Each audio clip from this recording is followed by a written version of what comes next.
U.S. President Donald Trump's revised travel ban affects 6 mainly Muslim countries, including 3 African countries. The new ban is again facing opposition in the courts, but U.S. residents of African origin are analyzing what the order means for their community.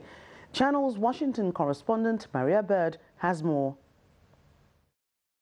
The African community in Washington, D.C. joined forces for the first immigration executive order town hall.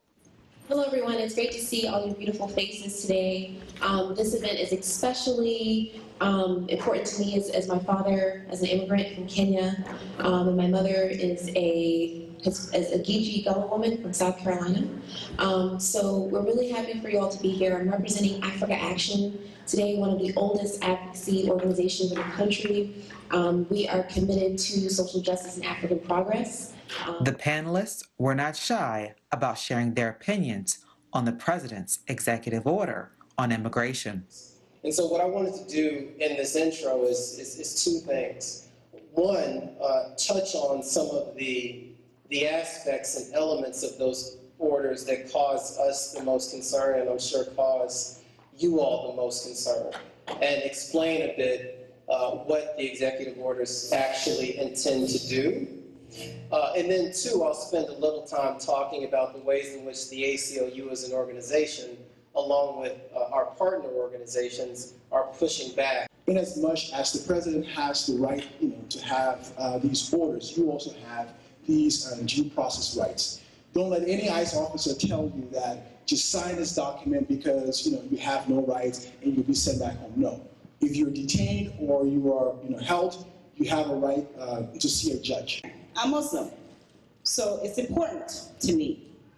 But let's not forget that the one that directly affects us who are here is the one everyone is sort of ignoring. The one that says border control and interior safety or something to that effect. Because the language in there basically gives any law enforcement officer the right to determine if you're a threat to the U.S. And one thing I think we fail to a lot of times highlight is the section of that order that makes it so that it's easier for us to tell on each other. That pinpoints and says, if you know of someone who's illegal, undocumented, you can be fined for aiding and abetting. It's a form of pressure on us to say, turn your people in. But I will beg our folks, don't.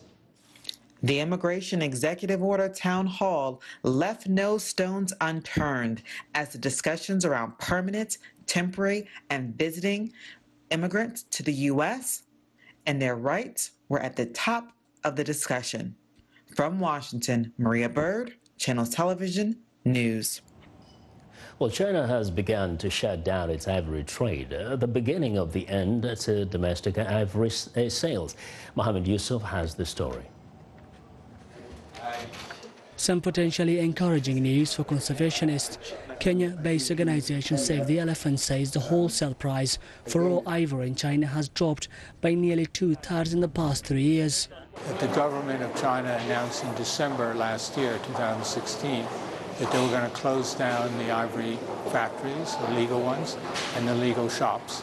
And so what we found was that many of the shops now are diversifying, getting out of ivory, moving into mammoth or other materials. China is by far the world's largest consumer of ivory. Conservationists say poaching has exploded in Africa to meet demand from Asian markets.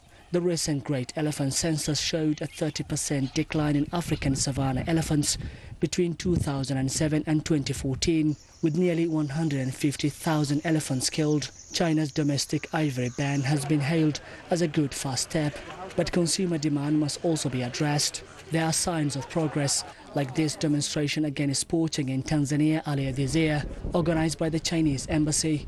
If you go back beyond that, 5 years ago, 10 years ago, people in China were unaware that if they bought ivory, it would cause the killing of elephants. And there's been a lot of campaigning with Chinese celebrities in which Save the Elephants has taken part to change that mindset. Save the Elephant says China's domestic ban is not enough. China must also crack down on illegal trade. And there are over 1 million Chinese now living in Africa, and they're buying a lot of ivory retail from big markets in Luanda, in Lagos, in Cairo, and Khartoum and other places. And they're 90% of the buyers, and they're bringing that back to China. And they're also buying ivory, which is much cheaper from their neighboring countries, such as Vietnam, Laos, and Burma. China plans to outlaw all ivory processing and sales by the end of 2017. Many African countries, including Kenya, have also rejected the idea that there can be any legal trade in ivory, banning their stockpiles as a show of force. Mohammed Yusuf for VOA News, Nairobi. Well, and that's our show for today. You can watch Africa 54 anytime at voaafrica.com. I'm Vincent McCory in Washington. We get the last word from my colleague in Lagos. And that wraps up another show from all of us here at Africa 54. We'll be back again next week. In the meantime, channelstv.com is the place for our local news, program information, and more. Do check it out. I'm Joke Rogers.